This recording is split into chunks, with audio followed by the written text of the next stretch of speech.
Hey, I'm Tara. I'm Natalie. And this is Natalie and Tara Try Stuff, a show in which you try stuff for the first time. But today, it's a bonus, and today we drink.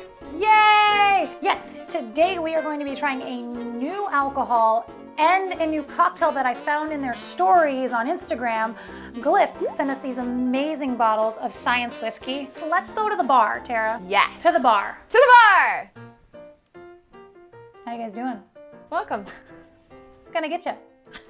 A drink for you? Maybe some whiskey? We've got a special on Glyph. Welcome to our home bars. You thought we were going somewhere fancy. No, we didn't even move. This is my room. We're really excited about trying Glyph, not just because it's a new whiskey, but it's a new kind of whiskey. They're doing it with what I like to call science. I could explain this to you myself, but I can't because I'm not smart enough to really put it to words. So I'm just gonna read what their site says, and here's what's going on. Whiskeys owe their flavor, aroma, and mouthfeel to hundreds of sometimes thousands of molecules that develop during distillation and barrel aging. These are the building blocks of all spirits. Some knowledge for you right there. To make Glyph, we source these molecules directly from plants and yeast rather than obtaining them through distillation and aging. By using the same building blocks as conventional distilleries, we create fine spirits through a process we've developed called note-by-note production. Our process is different, but our commitment to quality rivals the best in the business. Each component is meticulously tested for purity. Glyph is biochemically equivalent to the finest aged whiskeys. So essentially what's happening is they're skipping the distillation process and using science, I'm gonna say, is the easy way of putting it, to get you the same flavor and taste and mouthfeel. So skipping aging it 15 years or more. I still don't quite understand. Doesn't whiskey have a certain amount of time that it has to be distilled before it can be called whiskey? I don't know. But then the other thing is like, so it sounds like you're just putting ingredients in it? I don't know. I kind of would love a trip to the lab. Yes. So it is Endless West is the company that's putting these together. And so they have a sake and a white wine as well that I'm very curious about. So I think first what we're gonna do is just try it on the rocks. Just to give let's just try it. A general go. It has tasting notes on it, so it's very low on the smoke. I don't know if you guys can see this here. Nope, you're not gonna focus, are you? No, maybe you can do it, Tara. Smoke is low. Sherry is pretty high. Spice in the middle, and then vanilla is pretty high. It sounds good. Oh, it's a cork.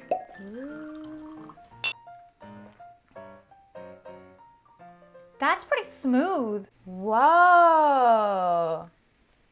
I like that. I love that. I am so relieved. I was so scared I was gonna hate this because I've been so excited about trying it.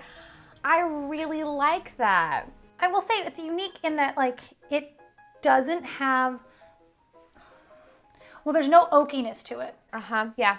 And oakiness quite often turns me off from a whiskey. I like it in drinks. I don't like it neat. The spice, there's a lot of spice. It's a good amount of spice. Leaning almost towards a rum though, maybe? It tastes very clean. Very bright and clean and very smooth.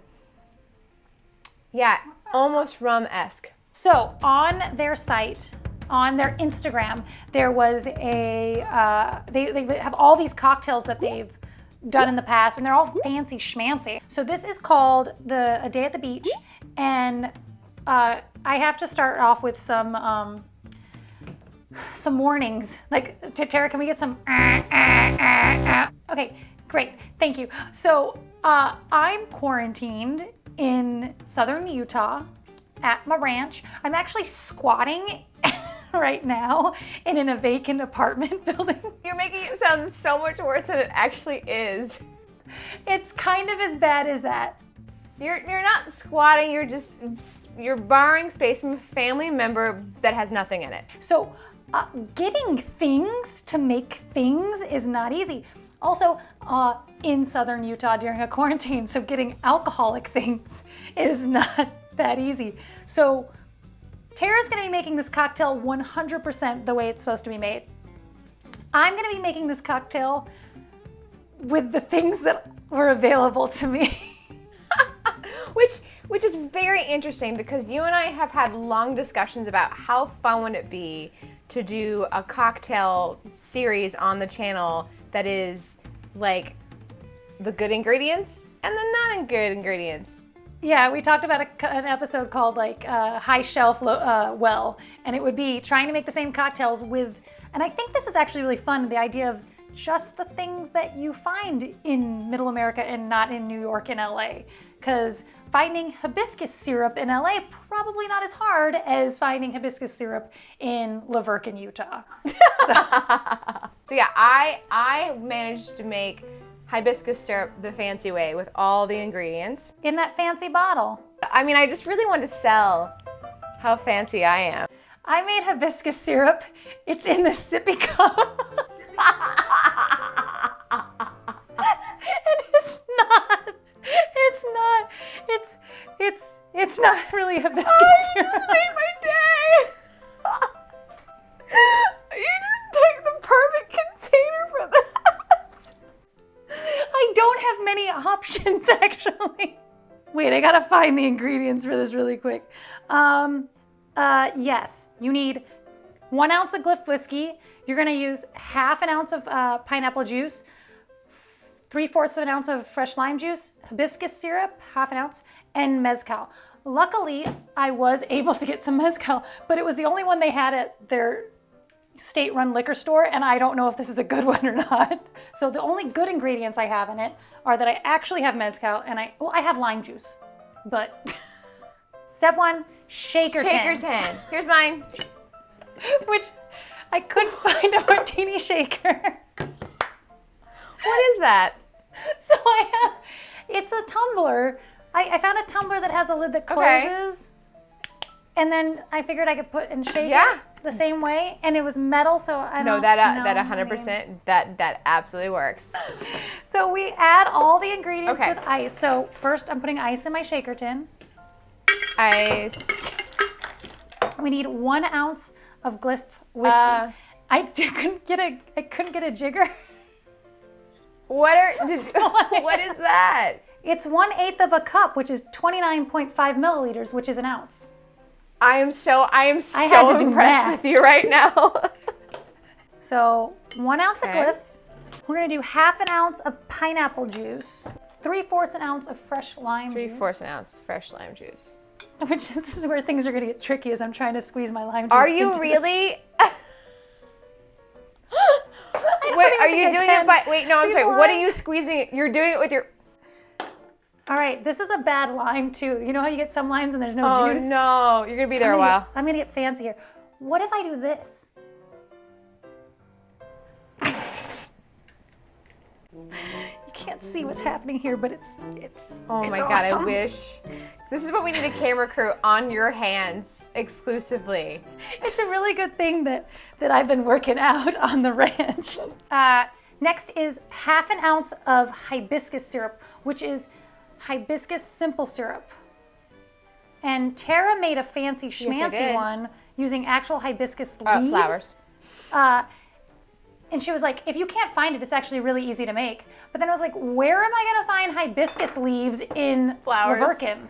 So I found a thing online where they made it with passion fruit tea because it has hibiscus in it. So I stewed some tea and then made this syrup. Half an ounce of mezcal.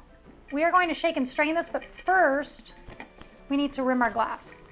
This is where things get a little bit fun too. This rim of glass is lime and cayenne sauce, Yeah. and then dipped in sugar. Yes. I have lime. I don't have a Nick and Nora glass. Is that what they're called? They wanted you to use Nick and Nora glasses, which, I mean, I've I got have. my Crate and Barrel ones, which are kind of pretty. I have a wine glass. That was the best I could do. Love it. It's getting loud. Hold on a sec.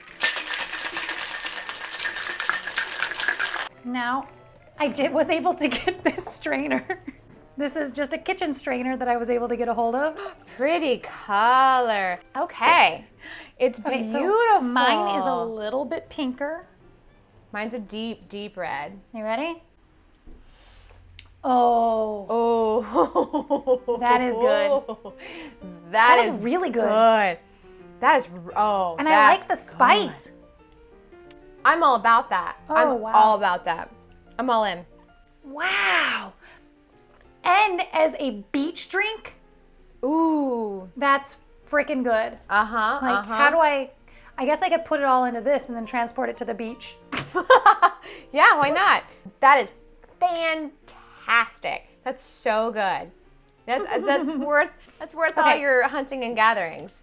I'm digging this, and I'm a little upset that I didn't put cayenne on the entire rim because I was really scared. Yeah. But it's not that spicy. I'm Loving really curious, like, what yours tastes like, because yours is proper, and mine has maybe crap mezcal. I don't know. Could be good mezcal. Mine has, kind of hibiscus syrup. Well, it was shaken in a tumbler. You're just licking the sugar off your rim? Is that what just happened? Okay. All right. We're going to clock out now. I'm Tara. She is Tara. And I am Natalie. And this was Natalie and Tara Try Stuff. This is our bonus episode. It involved alcohol, which is why we're loopy now. Thanks, Glyph.